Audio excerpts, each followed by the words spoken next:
Bueno, también, mientras lo encuentras allí, ya llegó también el esposo de Blanca. ¿Cómo te llamas? José. José, dale un fuerte aplauso también a Dios por la vida de José. Bienvenido, José. Bienvenido, esta es tu casa. Bienvenido. Le decimos a todos ellos que Dios... Bienvenidos, bienvenidos. Bueno, Números capítulo 5, versículo 11 al 31. Vamos a orar antes de leer esto, ¿de acuerdo? Números capítulo 5, versículo 11 al 31. Vamos a orar primero. Padre Santísimo, te damos muchísimas gracias, Dios, porque tú eres fiel. Siempre has sido fiel, Señor, con nosotros. Siempre nos has permitido, Señor, entender, Dios, de tu voluntad. Saber, Señor, lo bueno que tú eres, Padre. Siempre nos has permitido, Señor, poder tener de esa misericordia, Señor, que tal vez en algún momento, Señor, no la hemos entendido, o tal vez, Señor, ni siquiera la hemos conocido, Padre. Pero nos has dado misericordia, Dios, y nos permite, Señor, estar aquí hoy, otra vez, Señor. Gracias, Dios, por tu palabra, gracias por tu voluntad, Señor, y hoy nos acercamos a ti con un corazón sincero, agradecidos, Padre, humillados delante de ti, Señor, para buscar tu dirección en nuestras vidas. Te damos gracias a ti, Señor, en el nombre de Cristo. Amén.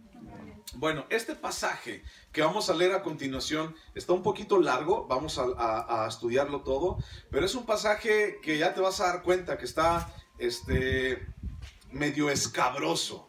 Es un pasaje medio difícil, por así decirlo, porque, pues bueno, habla y nos habla directamente a nosotros como seres humanos y habla acerca del pecado. Y es lo que hemos estado platicando en los dos últimos domingos, acerca del pecado, de apartarnos del pecado, de echar fuera el pecado de nuestras vidas, pero hoy vamos a ver una situación específica. Y bueno, vamos a leer a partir del versículo 11, dice: También Jehová habló a Moisés diciendo, habla a los hijos de Israel y diles: si la mujer de alguno se descarriare y le fuere infiel, y alguno cohabitare con ella, y su marido no lo hubiere visto por haberse ella amancillado ocultamente, ni hubiere testigo contra ella, ni ella hubiere sido sorprendida en el acto, si viniere sobre él el espíritu de celos, y tuviere celos de su mujer, haciéndose ella amancillado, o viniere sobre él el espíritu de celos, y tuviere celos de su mujer, no habiéndose ella amancillado, entonces el marido traerá a su mujer al sacerdote, y con ella traerá su ofrenda, y la 10ª parte de un efa de harina de cebada, no echará sobre ella aceite, ni pondrá sobre ella incienso, porque es ofrenda de celos, ofrenda recordativa, que trae a la memoria el pecado. Y el sacerdote hará que ella se acerque y se ponga delante de Jehová. Luego tomará el sacerdote del agua santa en un vaso de barro. Tomará también el sacerdote del polvo que hubiera en el suelo del tabernáculo y lo echará en el agua.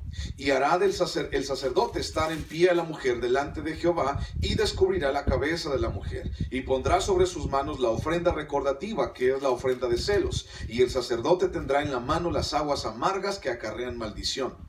Y el sacerdote la conjurará y le dirá: si alguno ha dormido contigo y no te has apartado de tu marido a inmundicia, libre seas de estas aguas amargas que traen maldición. Mas si te has descarriado de tu marido y te has amancillado y ha cohabitado contigo alguno fuera de tu marido, el sacerdote conjurará a la mujer con juramento de maldición y dirá a la mujer: Jehová te haga maldición y execración en medio de tu pueblo, haciendo Jehová que tu muslo caiga y que tu vientre se hinche. Y estas aguas que dan maldición entren en tus entrañas y hagan hinchar tu vientre y caer tu muslo. Y la mujer dirá: amén, amén.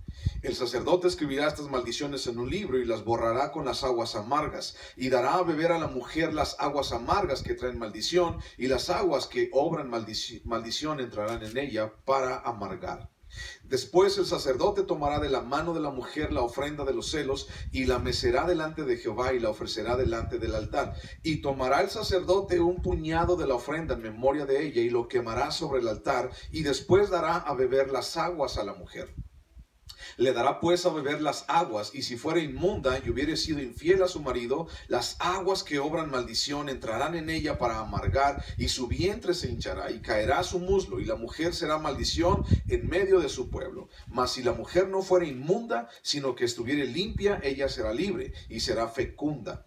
Esta es la ley de los celos: cuando la mujer cometiere infidelidad contra su marido y se mancillare, o del marido del cual sobre el cual pasar espíritu de celos, y tuviere celos de su mujer, la presentará entonces delante de Jehová, y el sacerdote ejecutará en ella toda esta ley. El hombre será libre de iniquidad, y la mujer llevará su pecado. Hasta ahí. Bueno, vamos explicando poco a poco, porque tal vez ya te surgieron muchas preguntas, ¿ok? ¿Cómo es esto? ¿Para qué es aquello? ¿Por qué sí? ¿Por qué allá? ¿Por qué esto es injusto? Bla, bla, bla. Hay muchas cosas que tal vez están rondando tu cabeza y tu corazón, pero para eso estamos estudiando la palabra, para entonces traer claridad a la palabra al respecto, hacia lo que tenemos que entender y lo que tenemos que aprender el día de hoy. Bueno, en Juan capítulo 10, versículo 10, dice que el ladrón viene para robar, para matar y para destruir. Y dice Jesús, yo he venido para que tengan vida y la tengan en abundancia. Juan capítulo 10, versículo 10. El ladrón viene para robar, matar y destruir. Y luego, si buscas Tito, capítulo 3, versículo 3, dice que en otro tiempo nosotros estábamos extraviados, éramos rebeldes de todas nuestras, rebeldes contra Dios, esclavos de nuestras concupiscencias, y que en nosotros éramos aborrecibles y vivíamos aborreciéndonos los unos a los otros. Esto es causa del pecado sobre nuestras vidas. Es decir, el pecado en nuestras vidas trae condena, trae maldición, trae amargura. El pecado sobre nuestras vidas trae destrucción y trae muerte, ¿ok?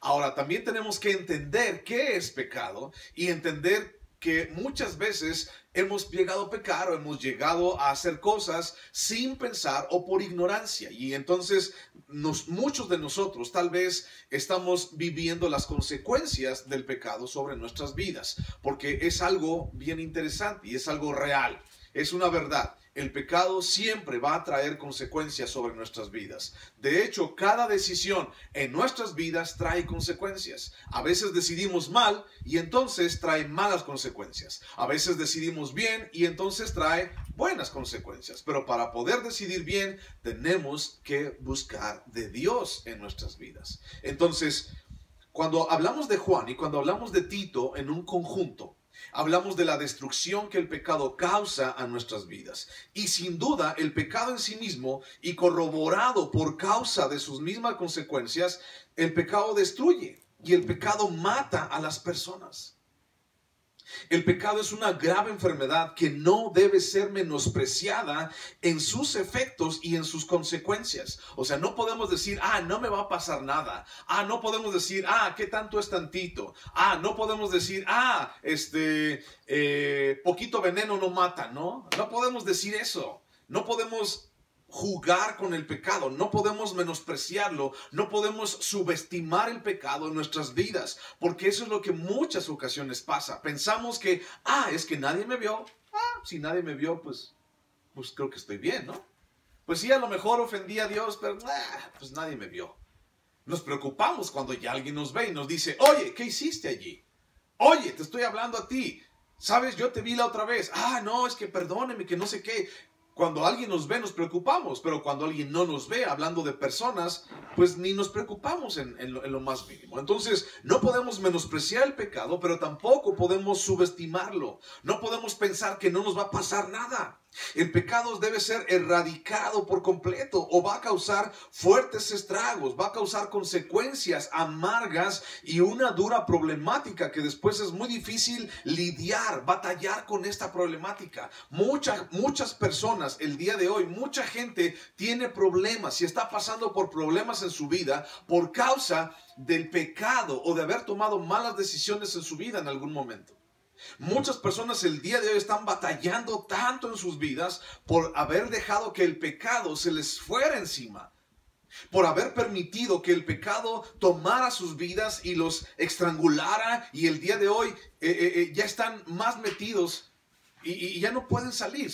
Somos esclavos del pecado si dejamos que el pecado venga a nuestras vidas y haga lo que quiera.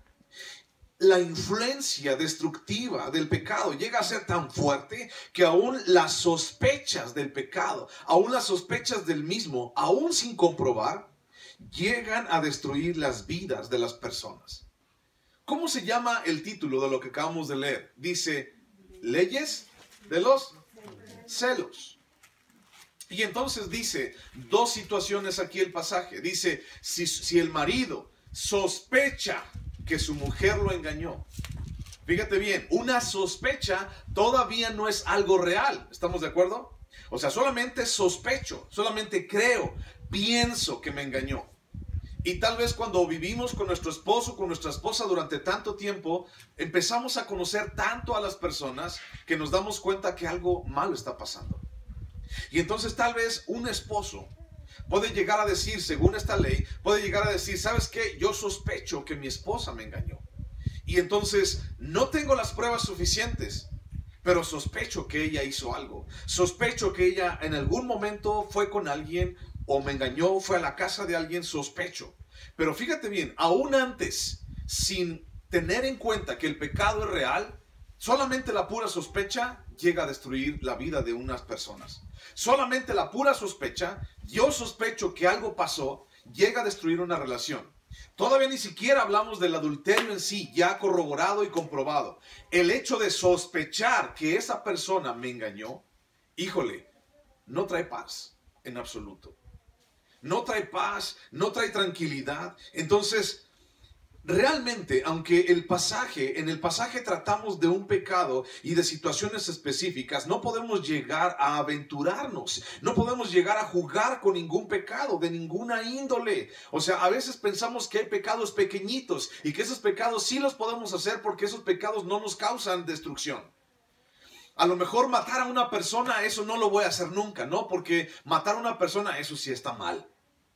Pero el decir una mentira, eso, pues me pasa, ¿no? O el pensar en mi mente un pensamiento malo, eso pues es pasable, ¿no? Yo no estoy haciendo daño a nadie, no estoy diciéndole nada a nadie, es nada más aquí en mi cabeza y en mi corazón. Entonces, hay muchos pecados que muchas veces los menospreciamos o pensamos que son pequeños, pero no es así delante de Dios.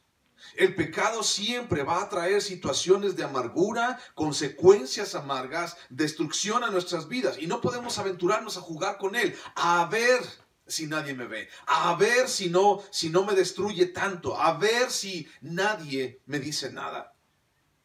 Porque este ha sido precisamente el detonante y el principio de una decadencia de nuestra sociedad, una decadencia en nuestra moral y una decadencia en nuestra espiritualidad.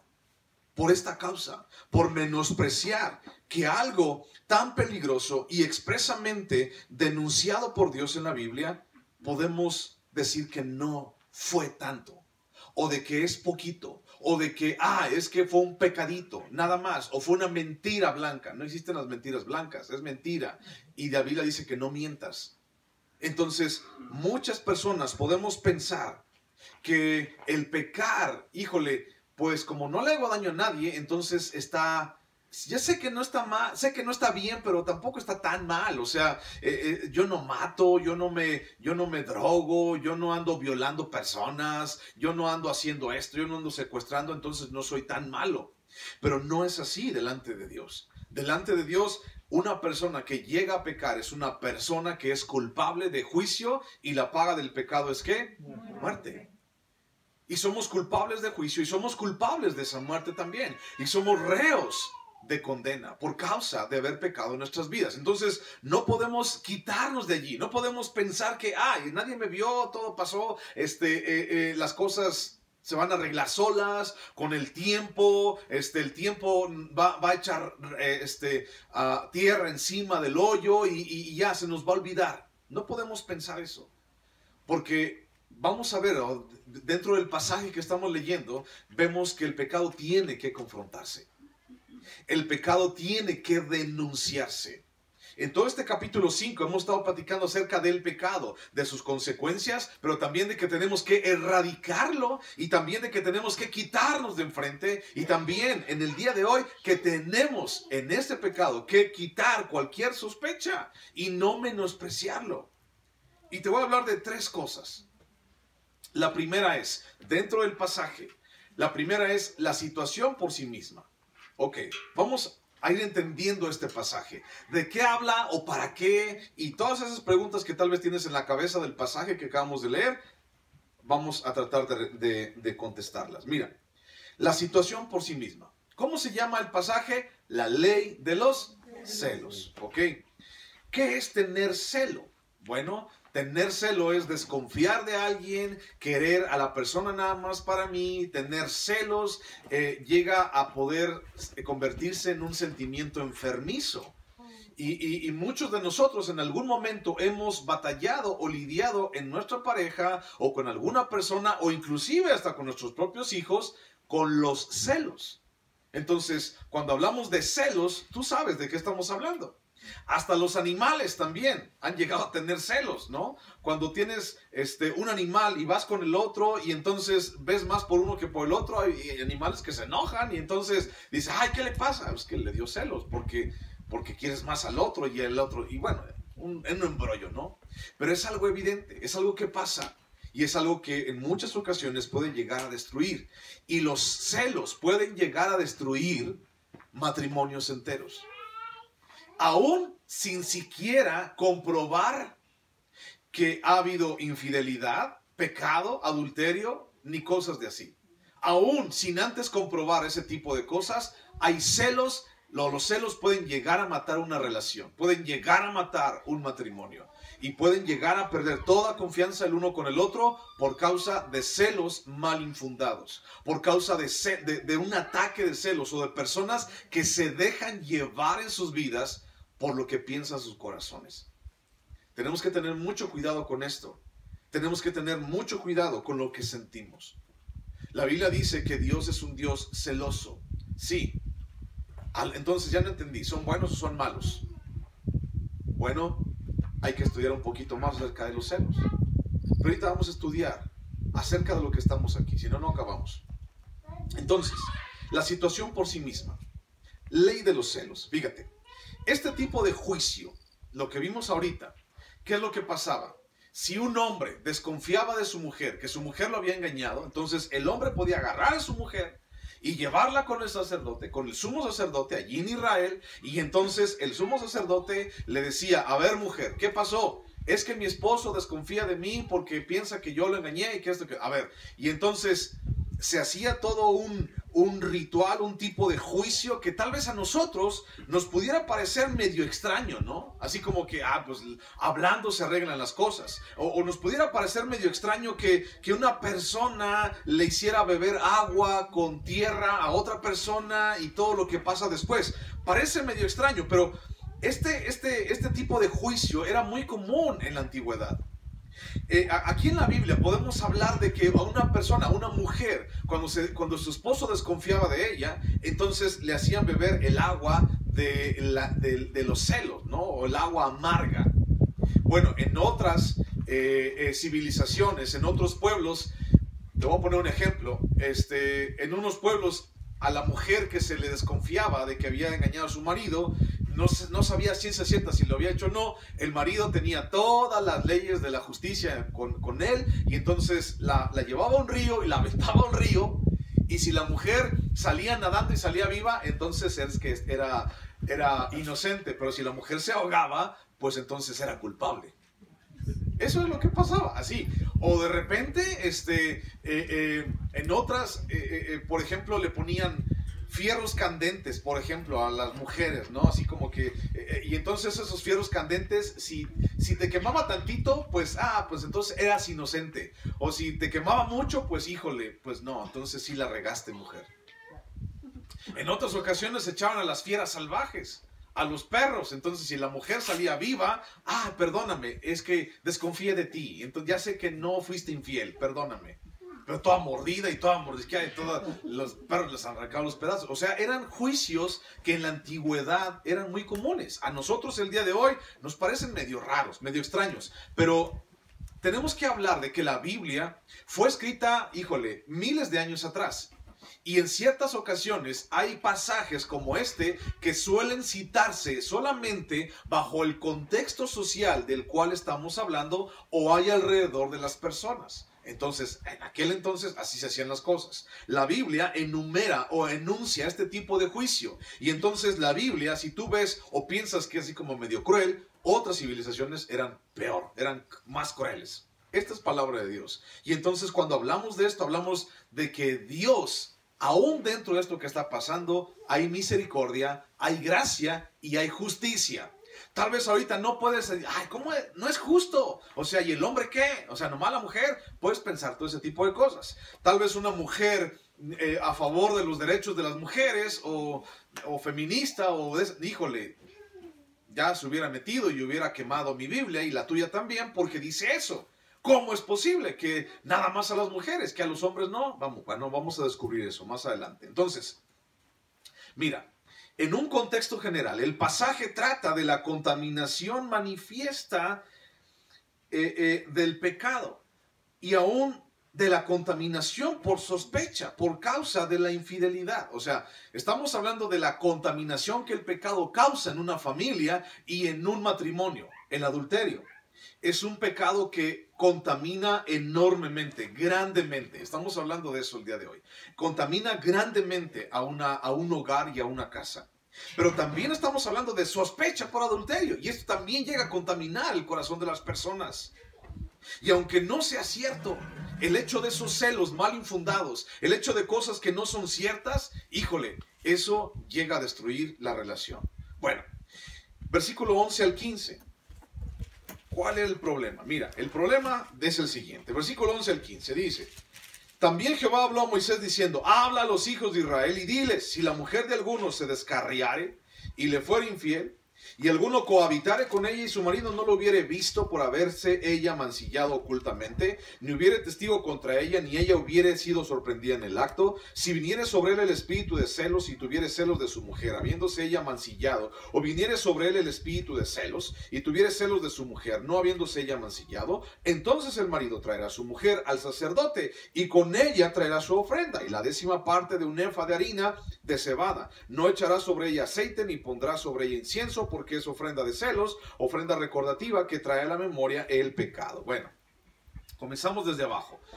La persona, la mujer y el hombre traían una ofrenda de harina, es decir, como un recipiente, pues. Un efa era una medida, era como una cubeta, pues, llena de harina, de cebada, de trigo. Y esa ofrenda la llevaban delante de Dios. Esa ofrenda, hay en el Antiguo Testamento ofrendas de libación, ofrendas por los primeros frutos. Y entonces esas ofrendas se llevaban delante de Dios y se ofrecían delante de Dios en un fuego que estaba allí en el tabernáculo. Y entonces se ofrecía delante de Dios. A veces se les ponía aceite, a veces se le ponía agua, a veces se hacía masa y entonces se hacían panes y se ofrecían delante de Dios. Bueno, ahora, ¿cuál es el problema? Un hombre que tiene celos de su mujer. Y entonces empieza tal vez a ver a su mujer medio rara, empieza a ver a su mujer que a lo mejor algo raro está pasando, no sé. Y entonces desconfía de ella y lleva a su mujer delante del sumo sacerdote. Y entonces empieza un juicio. Y el juicio es, a ver, ¿qué hiciste? A ver esto, a ver aquello. Y no le van a preguntar, a ver si es cierto, sino dicen, a ver, por causa de esto que nos están diciendo, vamos a hacer un juicio delante de ti. Un juicio se llamaba en la antigüedad un juicio de ordalía, así se llamaban. Y entonces este juicio te va a decir si eres culpable o no. Y entonces el esposo va ahí con la mujer y la mujer, ya es que no quiero ir, viejo, que no sé qué, que ya te dije que no, pero es que yo te voy a llevar, que no sé qué. Imagínate cuánta gente pudo haber llevado a su mujer nomás, así, porque sí. ¿Quién sabe? No lo dice. Bueno, vamos ahí en tu Biblia, Levítico capítulo 20, versículo 10. Levítico 20, versículo 10. Levítico 20, versículo 10. Levítico 20, 10. ¿Lo encontraste? 20, 10. Dice, si un hombre cometiere adulterio con la mujer de su prójimo, el adúltero y la adúltera indefectiblemente serán muertos. O sea, el adúltero y la adúltera morían, y morían a pedradas. Los llevaban en medio de la plaza del pueblo, de la ciudad, y entonces todos le aventaban pedradas hasta que se morían los dos, el hombre y la mujer. Esto viene en la palabra. Era una pena de muerte. Bueno, ahora busca Números capítulo 35, versículo 30. Números capítulo 35, versículo 30. Números 35, 30.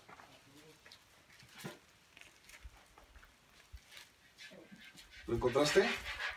Números capítulo 35, versículo 30. Dice, cualquiera que diere muerte a alguno, por dicho de testigos morirá el homicida. Mas un solo testigo no hará fe contra una persona para que muera. Fíjate bien. Aquí tenemos dos versículos muy interesantes. Primero, cuando un adúltero y una adúltera eran sorprendidos en el acto, entonces, ¿qué les hacían? Los mataban. Los mataban lapidados. Los mataban a pedradas. Pero ¿qué pasaba si no había testigos? Para poder ejercer la pena de muerte sobre una persona, según la ley, tenía que haber al menos dos testigos. Que la hubieran visto o que los hubieran visto. Tenía que haber al menos dos personas que dieran testimonio real de que esos hombres o de que ese hombre y esa mujer habían cometido adulterio. Al menos dos testigos.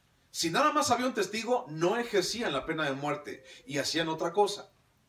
Pero al menos tenía que haber dos. Esa era parte de la ley, ¿ok? Entonces, fíjate bien. Dice en el pasaje de Números, si el esposo sospechare que su mujer lo engañó, y entonces sospechare que su mujer le fue infiel, cuando ella tal vez lo hizo a escondidas y nadie la vio, pero si él sigue sospechando, dice algo malo hay aquí, algo raro hay aquí, entonces ¿qué pasaba cuando no había testigos? ¿Qué pasaba cuando era real, pero no había testigos? ¿Qué pasaba? Bueno, si por cualquier razón persistía la sospecha, debía de haber una manera para saber si había contaminación por adulterio o no. O sea, yo sigo sospechando que mi mujer me engañó.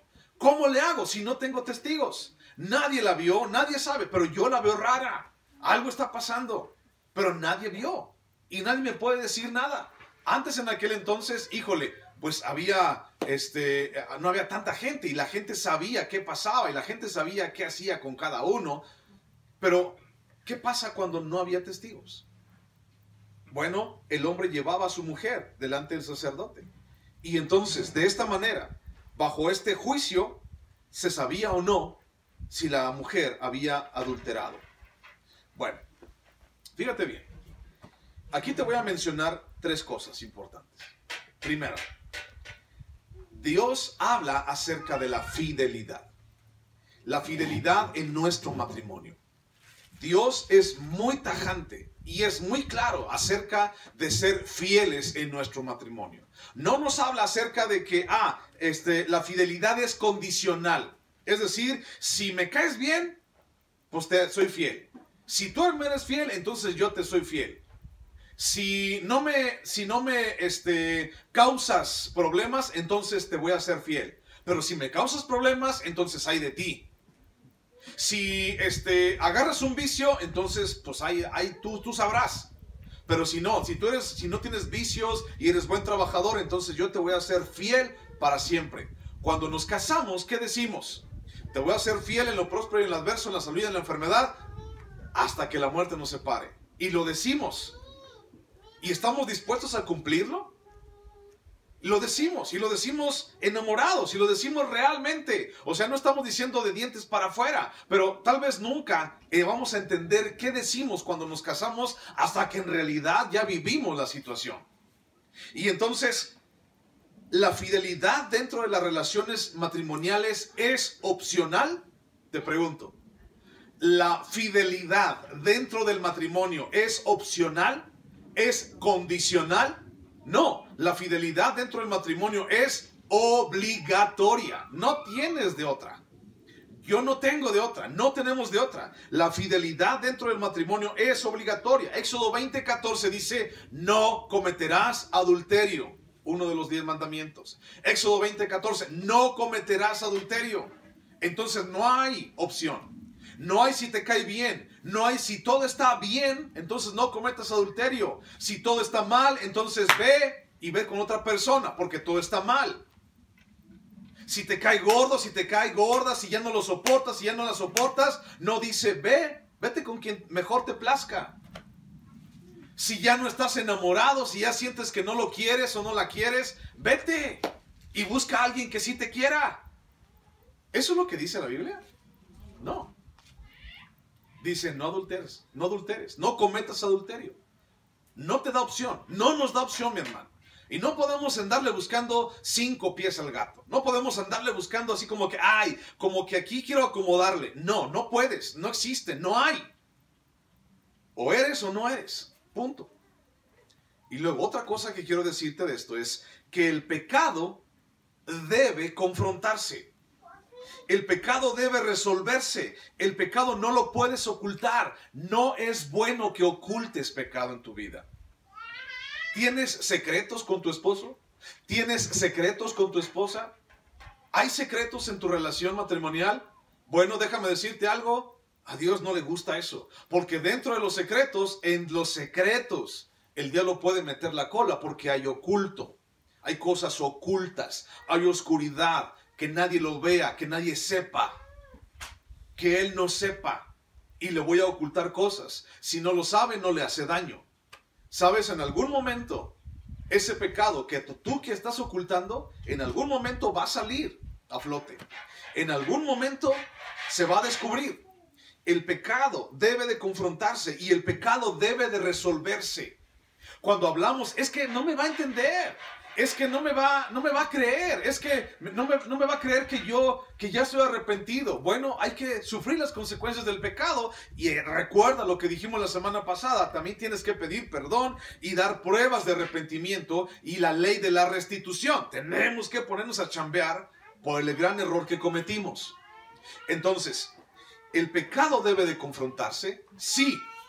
El pecado no puede ocultarse, el pecado debe de resolverse. Hebreos 4:13 dice, porque todas las cosas están descubiertas y desnudas ante aquel a quien tenemos que dar cuenta de toda nuestra vida. Tú puedes tratar de ocultar tu vida, puedes tratar de ocultar tu pecado, pero ¿sabes algo? Delante de Dios no se puede ocultar. No puedes ocultarlo delante de Dios. Y en algún momento va a traer consecuencias y consecuencias bien amargas. El pecado tiene que confrontarse, el pecado tiene que resolverse. No lo ocultes. Una más. 3. No podemos decir que somos hijos de Dios si no hemos resuelto nuestras relaciones personales, especialmente en nuestra casa. No podemos decir, es que yo soy un hijo de Dios, peleado con tu esposa. Es que yo soy un hijo de Dios, híjole, y tienes tantos problemas. No puedes decir eso. Al menos en tu casa tienes que arreglar las cosas. No puedes estar viviendo de la greña. Si tú te dices hijos de Dios, no puedes estar viviendo de la greña, al menos en tu casa. Tienes que resolver eso. Tienes que ponerle ganas para resolver eso, para confrontarlo, para platicarlo, no para generar más problemas, sino más bien para tratar de resolver lo que está mal. Ahora, ¿qué está mal? Tú lo sabes. ¿Qué broncas hay? Solamente tú las sabes. Pero no puedes decir que eres hijo de Dios si no has resuelto tu relación personal con Él, con las personas. Resuélvelas. Mateo 18:15 dice, si tu hermano pecare en contra de ti, entonces ve tú y búscalo. Si a ti te han ofendido, entonces dice tú, ofendido, ve y busca al que te ofendió y arregla las cosas. Entonces, te recuerdo, para Dios la fidelidad es medio importante. ¿Sí es cierto? No, para Dios la fidelidad es sumamente importante. 2, para Dios el pecado debe de confrontarse y tiene que resolverse. Y 3, no podemos decir que somos hijos de Dios si no hemos resuelto nuestras relaciones. Al menos en tu casa. Ya no te digo de los demás, porque los demás sabemos que es un poco más difícil. Pero al menos en ti, en tu casa, en tu familia, con tu esposo, con tu esposa, tienes que resolverlo. No puedes darle vueltas.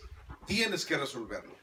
Ahora, tal vez, si yo fuera mujer, pensaría lo siguiente. Es que esto parece una injusticia hacia la mujer.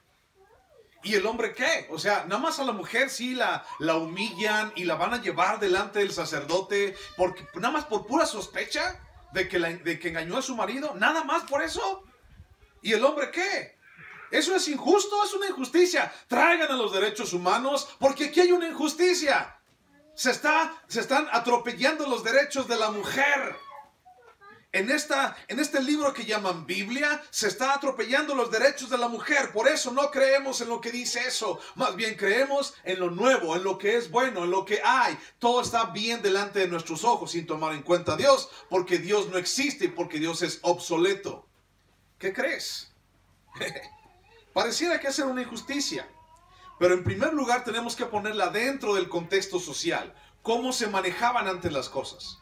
Es la primera cosa. ¿Cómo eran antes las civilizaciones? Te repito, había civilizaciones que echaban a las personas, a los leones, a las fieras salvajes para ver si había sido infiel o no. Las echaban al río para ver si nadaba o no. Imagínate. Entonces pareciera ser una injusticia, pero el principio es el que tenemos que extraer. Y el principio es el mismo. El principio es adulterio. Eso es lo que vamos a extraer. Ese es el principio, al cual Jesús, siendo Dios en el Nuevo Testamento, sigue condenando, mostrándonos un principio, el principio de no adulteres, no cometas adulterio. Esa es una imagen espiritual delante de Dios que Jesús nos está mostrando. En el libro de Mateo, el capítulo 5, Jesús empieza a hablar con todas las personas, y había hombres y había mujeres, y entonces les empieza a decir: oísteis que fue dicho, no adulterarás, dice Jesús, pero yo os digo que cualquiera que codiciare a la mujer de su prójimo en su corazón y la mirare con deseo en su vida, en su corazón, ya adulteró y ya pecó en contra de Dios. Y no se mencionó a la mujer. Mi hermana, si tú piensas que es una injusticia esto, déjame decirte algo que es bien cierto. El día que todos los machines aquí, que todos los hombres estemos delante de Dios, ¿sabes que vamos a dar cuentas de nuestro matrimonio? Y sabes que a nosotros, hombres, se nos va a pedir mayor, doble responsabilidad que a las mujeres. Entonces, mujeres la tienen más fácil que nosotros. Porque los hombres, según la Biblia, son cabeza, somos cabeza. Y entonces dentro de esa cabeza, dentro de esa autoridad, tenemos que ejercer la autoridad y tenemos que hacer la voluntad de Dios, no lo contrario. Y a los hombres somos los primerititos que vamos a estar delante del trono, diciendo: ¿qué fue lo que hicimos con nuestra vida? ¿Qué fue lo que hiciste con tu esposa? Es que mi esposa, que sí, pero ¿qué hiciste tú? Es que mi esposa, sí, pero tú tienes la culpa. Pero es que, sí, pero a ti te estoy hablando. Deja a tu esposa, ahorita voy a ir con ella. Nosotros como hombres, mujeres, tenemos una gran responsabilidad. Muy grande. Entonces, a ojos, a primera vista, pareciera ser una injusticia, pero no es así. No es una injusticia, y te vas a dar cuenta más a ratito porque es toda una imagen espiritual la que estamos desarrollando. Toda una imagen espiritual que tenemos que entender. Pero ¿sabes algo? Pareciera ser que el hombre no figura aquí. Y si entonces la mujer salía inocente del cargo, pues ya la habían exhibido, ya la habían puesto, la habían pasado durante todo el campamento y ya toda la gente había dicho: ah, mira, lleva a su mujer y que no sé qué habrá pasado. Y ya saben los chismes. ¿Qué habrá pasado? Y luego, ¿no? ¿Cuál era la condena? Se le hinchaba el vientre y se le caía el muslo. A ver. No, pues sí, yo la vi, yo sabía que algo traía. No, pues la gente es re buena, pero están todo menos en lo que debe. Extraemos un principio: no adulteras, no cometerás adulterio. Es el principio que vamos a extraer. Y ese es un principio, es una imagen espiritual delante de Dios. Bueno, es la primera cosa. La segunda cosa que quiero decirte el día de hoy es la prueba en sí. ¿Ok? Primero era un problema. Tenía problemas de celos, problemas de sospechas, a ver si era infiel o no infiel. Y ahora la prueba. Y la prueba habla acerca. Te la voy a contar para no leerla toda. Te la voy a contar. Iba el hombre, ya te diste cuenta, iba el hombre, se llevaba un efa de harina, o sea, una medida de harina, como una cubeta, y entonces la llevaba con la mujer. Llegaba la mujer delante del sacerdote y entonces le decía: mujer, hoy estás delante de Dios. Eso se llama conjurar, ¿ok? El hecho de que la conjurara no significa conjuro como lo tenemos en la cabeza, ¿no? Así como el conjuro.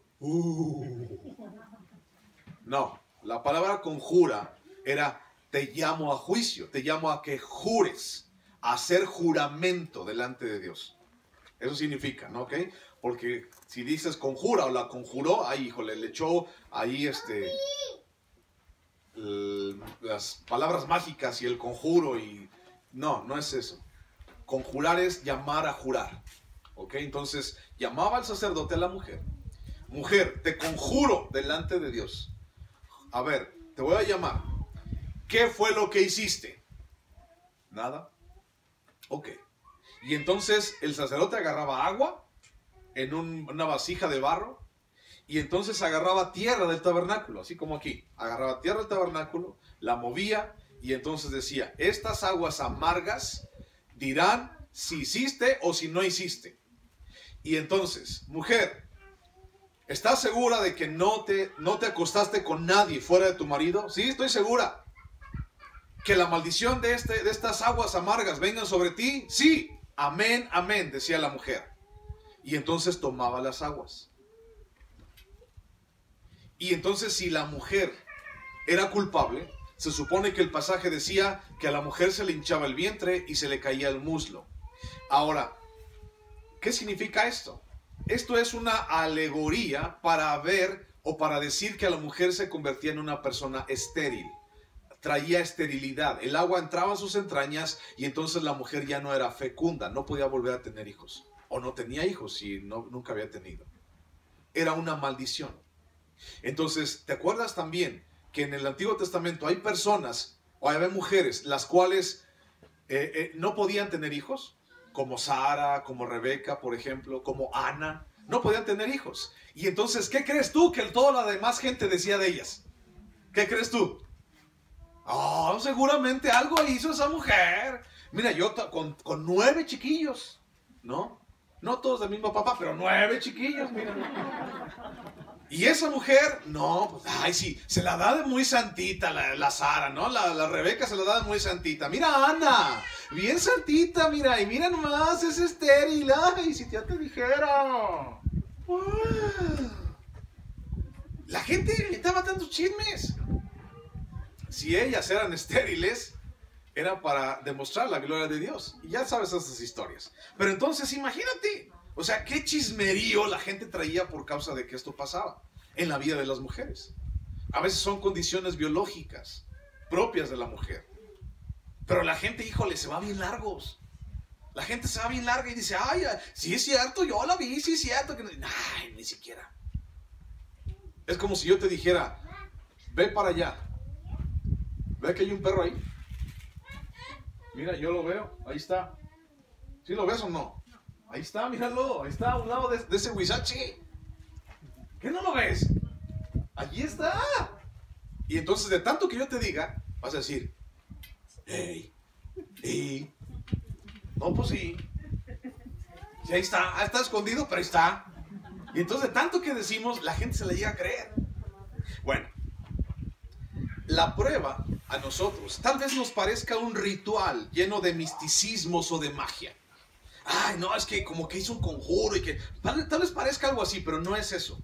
Es llamar a juramento. En realidad, esto que pasó, o esto que vemos aquí, está lleno de simbolismos y de realidades espirituales. Te los voy a decir a continuación. Está lleno de simbolismos y realidades espirituales que a ti y a mí nos enseñan. Fíjate, primera, el sacerdote llevaba a la mujer delante de Jehová, ¿ok? El sacerdote llevaba a la mujer delante de Jehová. Te conjuro, te llamo a juramento delante de Dios. ¿Qué hiciste, mujer? Bueno, la mujer es cada uno de nosotros que somos pecadores. Entonces, el sacerdote llevaba al pecador delante de Dios, o a la mujer. 2, la mujer o el pecador es acusada de un delito. Y tú y yo somos acusados de un delito. ¿Cómo se le llama también al Satanás? El acusador. Él sabe los pecados que cometiste y te acusa. Y te va a acusar delante de Dios algún día.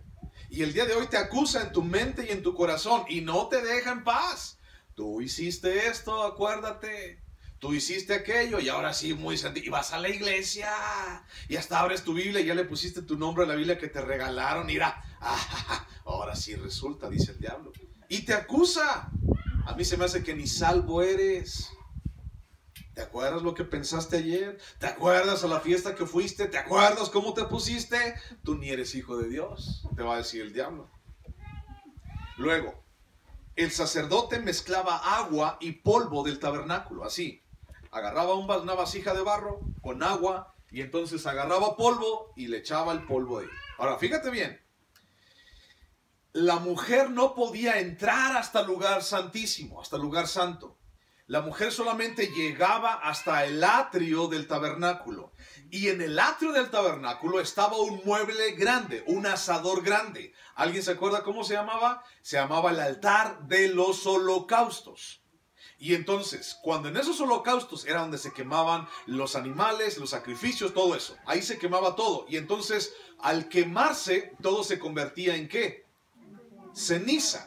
Y la ceniza en ese momento, a donde llegaba la mujer, estaba por todas partes. Y entonces, prácticamente lo que estaba haciendo el sacerdote es agarrar la ceniza con tierra, echándosela al agua, simbolizando maldición. Porque entonces la gente llevaba su sacrificio para que fuera consumido por el fuego para pedir perdón por sus pecados. Y entonces se consumía alguien en lugar del pecador. Y entonces cuando se convertía en ceniza es como si agarrabas la condena otra vez y te la volvieras a tomar. Era un simbolismo. Luego, la mujer cuando llegaba con el sacerdote descubría su cabeza y se soltaba el cabello. A los leprosos se les tenía que dejar el cabello así suelto, largo, porque entonces era que estaban cargando el pecado sobre su vida. En la Biblia, en el Nuevo Testamento, el hecho de que una mujer se cubra la cabeza, en 1 Corintios, habla acerca de autoridad, pero también habla acerca de responsabilidad. Cuando la mujer se descubría delante de Dios, entonces decía, lo que yo voy a decir, lo que yo voy a hacer a continuación es por mi responsabilidad. Es lo que yo hice y yo asumo la carga y la responsabilidad de lo que va a pasar a continuación. Luego, la mujer juramentaba y confirmaba y decía, amén, amén. El sacerdote le decía, ¿te acostaste con otro hombre? No. Si no te acostaste con otro hombre, entonces bebe estas aguas. Y si tú te acostaste con un hombre y me estás diciendo mentiras, que tu vientre se hinche y que tu muslo se caiga. Amén. Y la mujer decía, amén, amén. O sea, amén significa así sea. Y entonces, pues la mujer se lo tomaba. Eso significa beber tu propia maldición. Luego, el sacerdote escribía, dice, en un libro, todo esto que está diciendo. La maldición, lo escribía en un libro y con el agua de allí, con el agua que había revuelto la ceniza y la tierra, entonces borraba, le raspaba al libro y entonces enjuagaba el libro en el agua y la mujer se lo tomaba otra vez. Entonces escribía la maldición y la borraba con agua. Eso significa condena. La condena que es para ti, decía el sacerdote, yo me lavo las manos, es tu condena, es tu bronca, es tu responsabilidad. Si tú quieres mentir, estás mintiendo a Dios directamente. A mí no me estás mintiendo ni a tu marido. Tú vas a tomar esa resolución. Si una mujer aceptaba que había adulterado, era muy probable que la mataran. Por eso escondían ese pecado. Bueno, seguimos. Ahora, la condena, o más bien lo que les pasaba, se le hinchaba el vientre y se le caía el muslo. Eso significaba esterilidad, ¿ok? Todas estas son situaciones espirituales que tenemos que entender en nuestras vidas. Mira, el hincharse el vientre y caer el muslo habla acerca de las consecuencias del pecado sobre nuestras vidas. Busca en tu Biblia Ezequiel capítulo 18, versículo 20. Ezequiel 18, 20. Ezequiel 18, 20.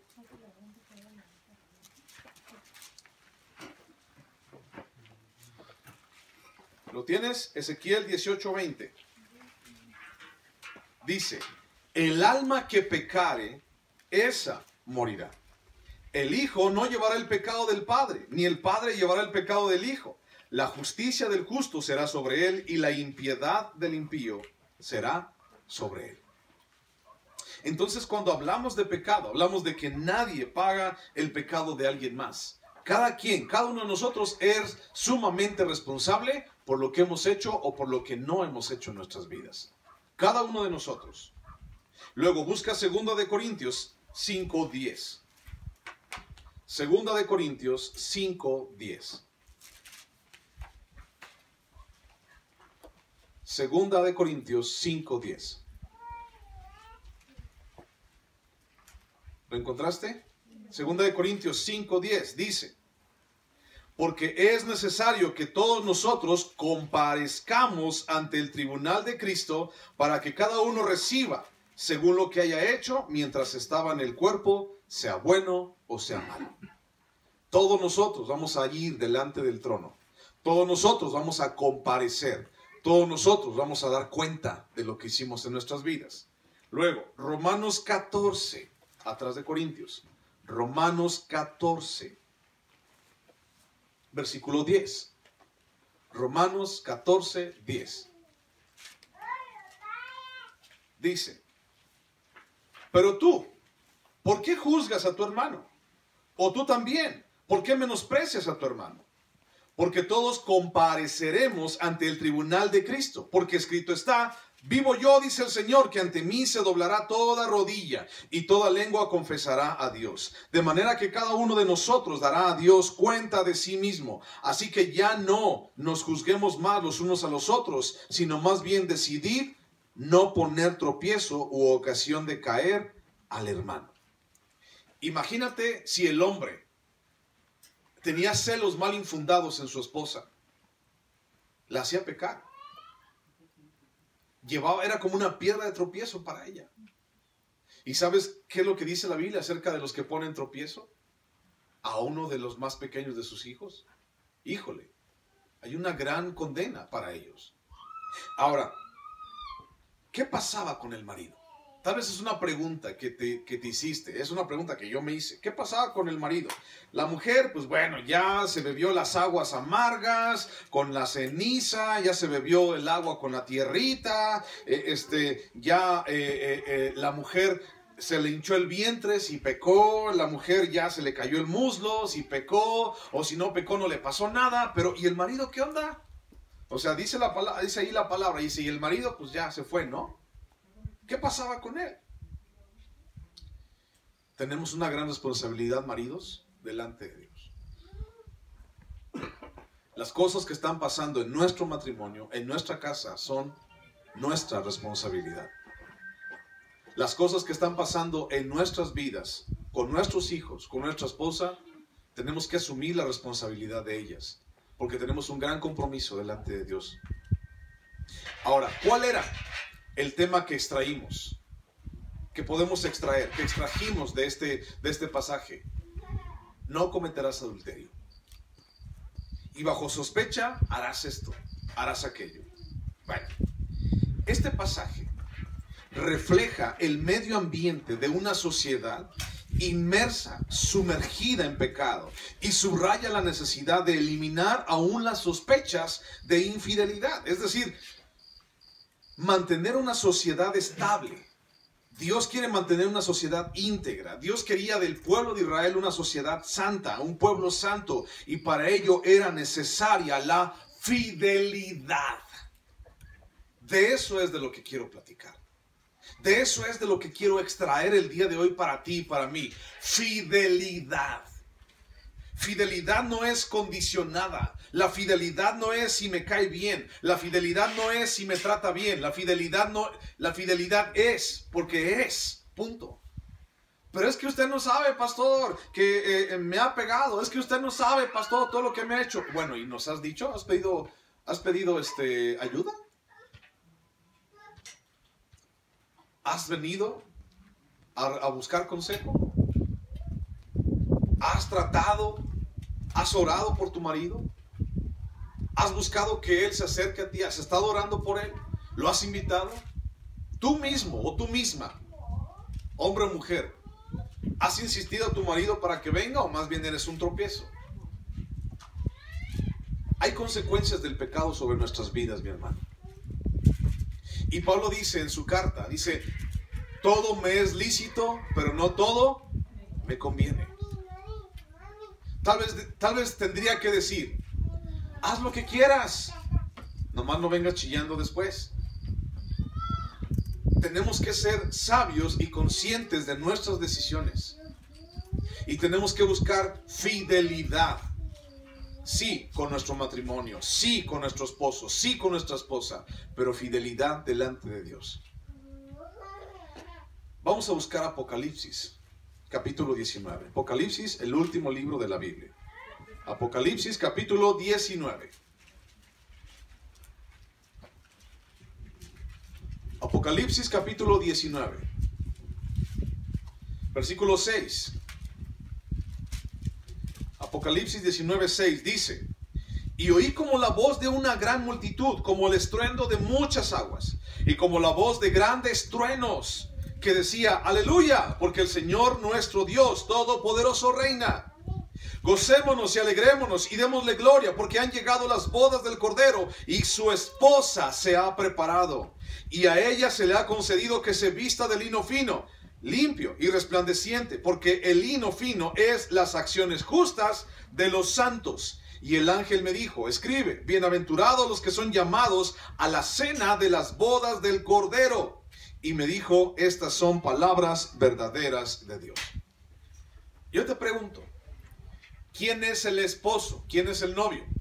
Según la Biblia, Jesús. ¿Quién es la esposa? La iglesia. ¿Quiénes forman parte de la iglesia?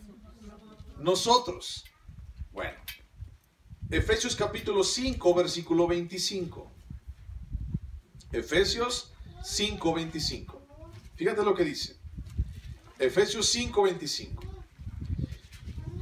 Para todos los maridos. Efesios 5, 25. Dice: maridos, amad a vuestras mujeres, así como Cristo amó a la iglesia y se entregó a sí mismo por ella, para santificarla, habiéndola purificado en el lavamiento del agua por la palabra, a fin de presentársela a sí mismo una iglesia gloriosa, que no tuviese mancha ni arruga ni cosa semejante, sino que fuese santa y sin mancha. ¿Cómo se va a presentar Jesús a su novia, a su esposa? Santa y sin mancha. ¿Qué es lo que hizo Jesús o hace con su novia y su esposa? La procura, la salva y dio su vida por su esposa. Y dice: maridos, así como Cristo hizo esto, así también vosotros hagan esto con su mujer.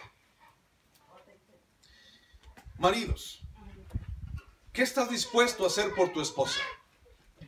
¿Dar la vida? ¿Sí o no? Y si das la vida, ¿a quién la das? Dale tu vida a Dios. Niégate a ti mismo. Dale tu vida a Dios. Muere a ti mismo. Y empieza a que las cosas empiecen a cambiar en tu corazón, en tu vida y en tu matrimonio. Maridos, ama a tu mujer. Ahora, habiendo sabido esto, de que somos la esposa y de que Jesús es el esposo y el novio, y estamos invitados a las cenas del Cordero, ¿cómo se sentiría un esposo que sabe que su novia, la que se va a casar el día de hoy con él, se acaba de acostar con otro hombre? ¿Cómo se sentirían maridos? ¿Cómo crees que se sentiría el novio? El día de hoy es la boda. Hoy a las 5 de la tarde es la boda. Pero me acabo de dar cuenta de que mi esposa se acaba de acostar con otro hombre. Si tú fueras el novio o el marido, ¿qué harías? Neta, ¿qué harías? No me caso, ¿verdad? ¿Para qué? ¿Para qué me caso? ¿Para tener puros problemas con esta mujer? No, si mira, me fue infiel antes de la boda, el mero día de la boda, que es el día más importante para todos, para ella inclusive, y se fue a acostar con otro fulano. Se fue a acostar con mi tío, con mi primo, con el de la tienda. Se fue a acostar con alguien que no soy yo. Y fue antes, unas horas antes de la boda. No, ni loco me caso con esa mujer. Mujer, eres una pecadora. Mujer, que hierbas en el infierno. Cualquiera de nosotros diríamos eso. Pero tú y yo somos la esposa y la novia. Y todavía no llega el día de la boda. Y ya fuimos infieles.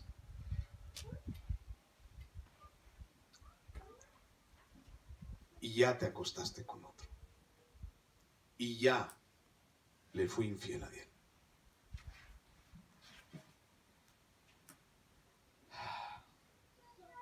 Todos nosotros seremos llamados a juicio delante del trono. Cada uno va a pagar por sus propios delitos. Seremos acusados delante de la creación. Y allí van a haber muchos testigos. Muchos testigos. No uno, no dos, no tres. Muchos testigos. Seremos culpables de nuestros propios delitos. Hemos pecado. Hemos sido infieles. No es así como que hay sospecho de ti. No, es real. Fuiste infiel. Yo fui infiel con el marido, con el esposo, aún antes de las bodas. Abierta y decididamente yo decidí pecar, irme con otro amor. Beberemos tú y yo el juicio de nuestro propio adulterio. Llevamos en nuestros cuerpos y en nuestras almas una vida hinchada de orgullo y de soberbia, y nos hemos convertido en tierra estéril, sin fruto. Solo producimos espinas y dolor en nuestras vidas, y somos dignos de muerte por causa de los testigos. Tú y yo merecemos hervir en el infierno. De verdad. La paga del pecado es muerte, y de esa muerte es de la que habla. Tú y yo merecemos hervir en el infierno porque hemos bebido la copa de nuestra propia maldición, de nuestro propio pecado, y hemos dicho sí, amén, amén. Bien quitados de la pena. Ay, sí, yo soy hijo de Dios. Y allí tomando tu pecado y tomando la copa de nuestro pecado y nuestra condena, aún antes de la boda. Nuestras ropas están sucias y somos dignos de muerte porque hay una bola de testigos alrededor de nosotros. Si Jesús te llamara delante de Dios a jurar, a conjuro, ven. ¿Tú te has portado bien o te has portado mal? ¿Eres bueno o eres malo? Yo soy bueno. ¿De veras? A ver, pásenle toda la película ahí para ver si es bueno o es malo.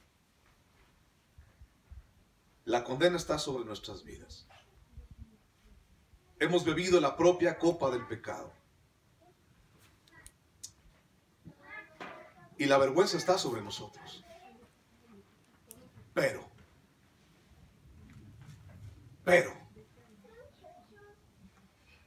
cuando se manifestó la bondad de Dios nuestro Salvador y su amor para con todos los hombres, nos salvó.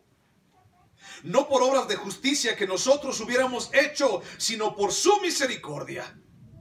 La copa de maldición que nos tocaba a nosotros por nuestra infidelidad, Jesús nos la arrebató. Y Jesús la tomó para que nosotros no tuviéramos que tomarla. Y a vosotros, dice la palabra, estando muertos en delitos y pecados, os dio vida juntamente con Él, perdonándoos todos los pecados, anulando el acta de los decretos que había contra nosotros, que nos era contraria, quitándola de en medio y clavándola en la cruz. Despojando a los principados y a los potestades, los exhibió públicamente, triunfando sobre ellos en la cruz del Calvario. Eso es lo que hizo Él por ti y por mí. Sí somos culpables, sí soy culpable, con toda alevosía, con toda ventaja, abierta y decididamente soy culpable. Pero Dios manifestó su misericordia para contigo y conmigo. Y la copa de mi maldición, Jesús la quitó de mis manos y la bebió Él. ¿Tú crees que tenemos que dar gracias a Él? ¿Tú crees que no podemos dejar de agradecerle? ¿Tú crees que debemos de pasar por alto todo esto? ¿Tú crees que te ama. Juan capítulo 3, versículo 19 dice, y esta es la condenación, que los hombres amaron más las tinieblas que la luz. Y no se acercaron a la luz, porque sus obras eran malas. Y no querían que sus obras fueran descubiertas, sino querían seguir en oscuridad. ¿Qué es lo que tú quieres hacer? ¿Seguir en oscuridad? ¿Seguir en pecado? ¿Seguir en esa vida que quieres? ¿O quieres buscar de Dios en tu vida? ¿O quieres pedir perdón? ¿O quieres ir a encontrarte con Él delante de Dios, delante del trono? ¿Qué quieres hacer? Te invito a que te pongas en pie, por favor. Y te invito a que cierres tus ojos. Y déjame decirte algo. Cada uno de nosotros somos culpables, totalmente. Cada uno de nosotros hemos tomado esa copa de maldición. Cada uno de nosotros merecemos la paga de nuestro pecado. Pero Jesús tuvo misericordia de ti y de mí. Y quiero decirte lo siguiente. Jesús murió en la cruz por ti, para que tus pecados fueran perdonados. Jesús murió en la cruz por ti, para que tu vida pudiera salir del propio infierno. Yo te invito hoy a que aceptes a Jesús como tu Señor y Salvador, si aún no lo has hecho. Te invito a que te acerques a Él, a que le pidas perdón por nuestra infidelidad y a pedirle perdón por quienes hemos sido. Allí en tu lugar, si no has recibido a Cristo en tu corazón, te invito a que lo recibas y repitas después de mí ahí en tu lugar: Señor Jesús, hoy quiero arrepentirme, Señor, de lo que he hecho. Me arrepiento de mi vida, Señor. Me arrepiento, Señor, de haberte fallado. Me arrepiento, Señor, de haber sido infiel, Dios, delante de ti. Me arrepiento, Señor, y hoy quiero pedirte perdón y pedirte que entres en mi corazón y pedirte, Señor, que entres en mi vida. Hoy quiero aceptarte como mi Señor, como mi Salvador. Pedirte que arregles, Dios, lo que yo mismo descompuse. Hoy quiero entregarte toda mi vida a ti, Jesús. Reconozco mi pecado y reconozco, Señor, que yo mismo he buscado la destrucción a mi vida. Pero tú tienes misericordia de mí. Hoy me entrego a ti. Hoy te recibo como mi Señor, como mi Salvador. Y te pido, Señor Jesús, que tomes el control de mi vida. En el nombre de Cristo. Amén. Quiero invitarte a que pases por un vasito con jugo y por un pedazo de pan. Y ahorita que regreses a tu lugar, te voy a explicar. Por favor, pásale.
Cuando la mujer era llevada delante del sacerdote,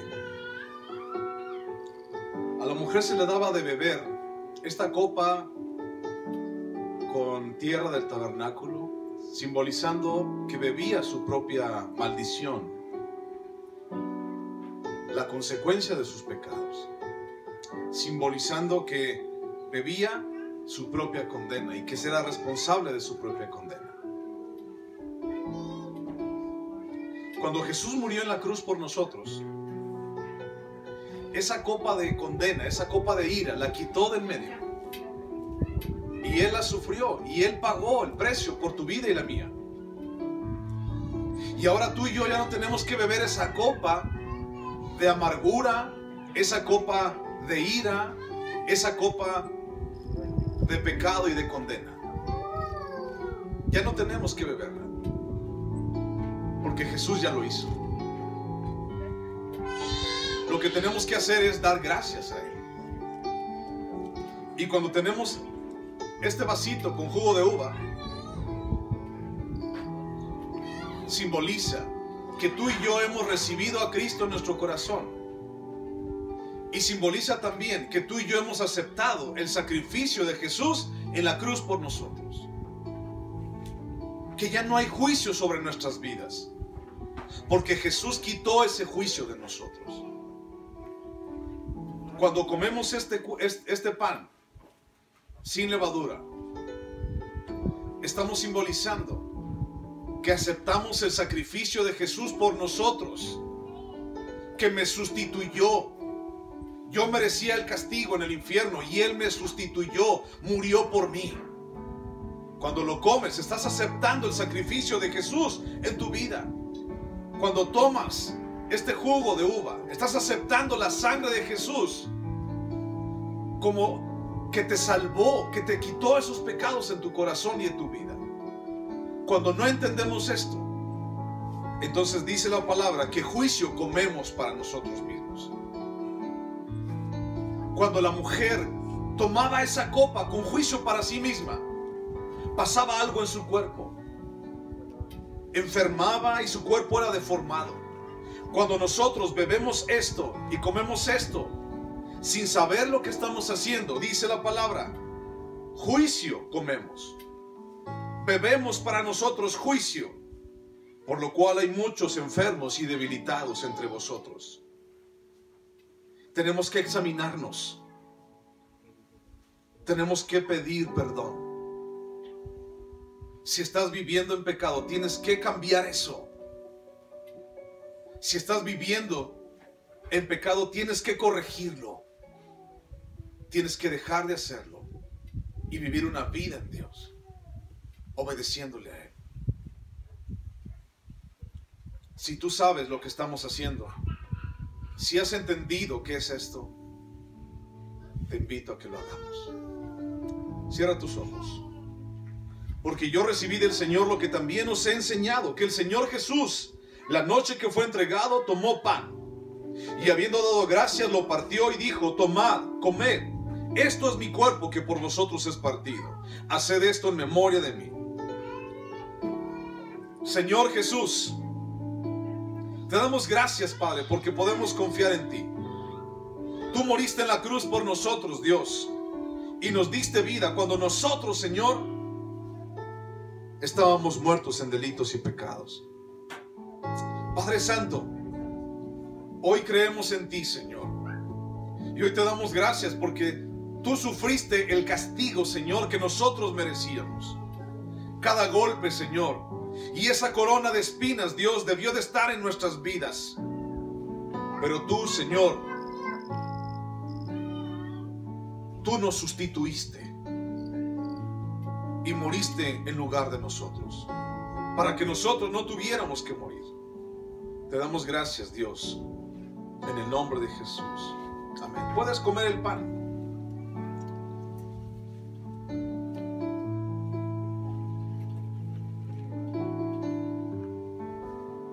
Asimismo, tomó también la copa, después de haber cenado, diciendo, esta copa es el nuevo pacto en mi sangre. Haced esto todas las veces que la bebiereis en memoria de mí. Así pues, todas las veces que comiereis este pan y bebiereis esta copa, la muerte del Señor anunciáis hasta que Él venga. Señor Jesús, este jugo de uva, Señor, representa tu sangre. Tu sangre que fue derramada, Señor, por nosotros para darnos vida. Esa sangre, Señor, que ha limpiado nuestros pecados. Esa sangre, Señor, que nos ha hecho dignos. Esa sangre, Señor, que nos ha hecho tus hijos. Te damos gracias, Dios, por haber muerto en la cruz y por haber llevado nuestra vida, Señor, delante del Padre. A ti sea la gloria, Señor, y la honra, en el nombre de Jesús. Amén. Puedes tomar el jugo. Todo esto, Señor Jesús, lo hacemos aceptando el sacrificio que hiciste por nosotros en la cruz y sabiendo, Señor, que algún día te veremos, que algún día, Señor, podremos hacer esto delante de tu presencia. Gracias por la vida de mis hermanos. Gracias por este día, Padre. Y gracias, Dios, porque sigues siendo fiel. Padre, a ti sea la gloria. Bendice a tu iglesia. Susténtala, cuídala. Perfecciónala, Padre. En el nombre de Cristo Jesús. Amén. Muchísimas gracias por estar aquí. Dios los bendiga, Dios los guarde, Dios los sustente, Dios los dirija. Y que cada día puedan ver la bondad y misericordia de Dios en ustedes. Gracias por venir. Un abrazo para todos. Gracias. Dios los bendiga. Nos estamos viendo. Apunta tus necesidades, apúntamelas en un papelito. Queremos orar por ti también en la semana. ¿De acuerdo?